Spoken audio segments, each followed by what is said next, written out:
Salut tout le monde, j'espère que vous allez bien. Aujourd'hui dans cette nouvelle vidéo, je vais vous montrer quelles sont les différences entre l'iPhone 6S et l'iPhone 6 sorti l'an dernier. Déjà il faut savoir qu'une fois sur deux, Apple présente une amélioration de l'iPhone sorti l'an passé et il rentre donc dans la série S. On garde donc exactement le même design mais on l'améliore. Le 5S avait Touch ID et le 6S, lui, a 3D Touch. Mais on va y revenir plus tard. Déjà, comment extérieurement on fait la différence entre un iPhone 6 et un 6S? Eh bien si ce n'est avec le nouveau coloris, le rose gold et le petit S au dos de cette nouvelle génération, eh bien il n'a rien d'autre. Après il y a des différences au niveau des matériaux utilisés car Apple a amélioré son écran avant, il est plus résistant et l'apparition de 3D Touch aussi a fait légèrement épaissir mais aussi alourdir cet iPhone. Et Apple a aussi mis en place l'aluminium série 7000, tout comme sur l'Apple Watch, et donc adieu le Bendgate. Les différences extérieures sont donc minimes mais c'est à l'intérieur de la bête que les choses changent. Avec cette version améliorée de l'iPhone 6, Apple a mis en place la puce A9 et son coprocesseur M9, 2 fois plus rapide que l'iPhone précédent. Et je peux vous assurer, si ce n'est les résultats des benchmarks, ça se ressent vraiment lors de l'utilisation de l'appareil. Les tâches sont plus rapides et lorsqu'on veut faire des petites tâches, c'est bien plus fluide. Touch ID est bien plus rapide lui aussi, parfois on appuie juste sur le bouton Home pour réveiller l'iPhone et celui-ci se déverrouille aussitôt. C'est impressionnant. Maintenant je sais pas s'il répond mieux, si jamais votre doigt est sale ou abîmé, il faudra voir. L'iPhone 6S possède un réseau Wi-Fi MIMO bien plus puissant et rapide ainsi qu'une connectivité 4G améliorée.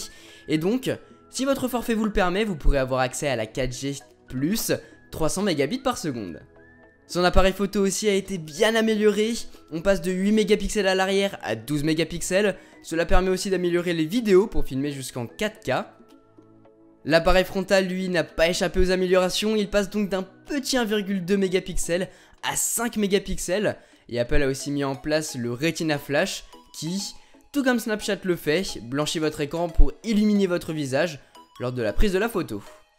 Finalement, la plus grosse innovation qui a été apportée avec cet iPhone, c'est 3D Touch, ou Force Touch en gros.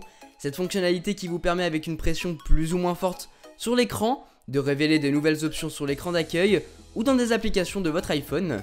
À voir comme ça, cela semble un peu gadget et on se dit pourquoi pas directement rentrer dans l'application pour effectuer la tâche.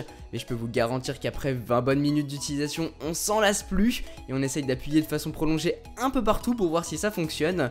Moi je l'utilise beaucoup plus dans les mails pour avoir un aperçu, soit rentrer dedans, soit le marquer comme lu ou bien y répondre directement.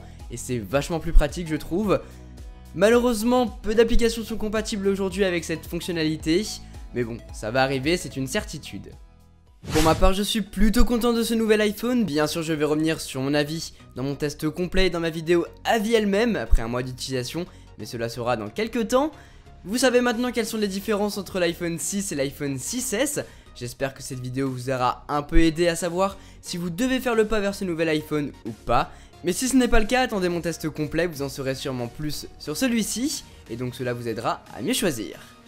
En tout cas, j'espère que cette vidéo vous a plu les amis. Sur ce, moi je vous laisse passer une très bonne journée. Tchou!